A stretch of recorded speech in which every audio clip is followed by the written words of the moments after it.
காலம் கழிந்து வந்து கொண்டிருக்கிறது. அதுதான் இன்றைக்கு நாணய வெளியீடு. காலம் கழிந்து வந்து கொண்டிருக்கிறது. அதனால்தான் இன்றைக்கு உச்சபட்ச குழப்பம். ஆகவே இன்றைக்கு சீனியர் ஜூனியர் சண்டை திமுகவிலே தொடங்கிவிட்டது. இது பிள்ளையார் சொல்லி.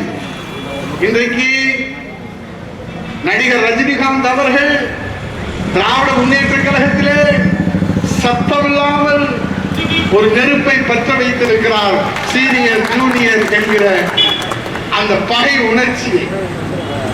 ஆகவே நகைச்சுவையை பகைச்சுவையாக மாற்ற வேண்டாம் என்று நீங்கள் அடுக்கு மொழியிலே பேசினாலும் பற்ற வைத்த நெருப்பு இன்றைக்கு எரிமலையாக போய்ந்து கொண்டிருக்கிறது.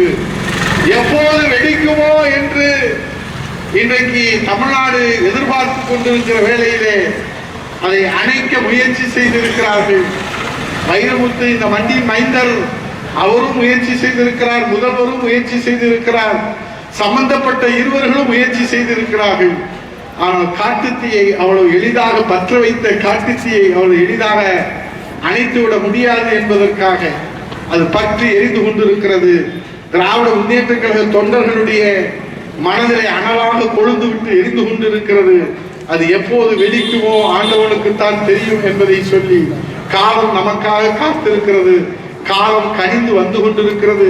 புரட்சி தமிழர் ஐயா எடப்பாடியார் தான் இந்த தமிழ்நாட்டை ஆள பிறந்தவர் என்று இப்போது கூட்டணி கட்சி தலைவர்கள் எல்லாம் சொல்லிக் கொண்டிருக்கிறார்கள்.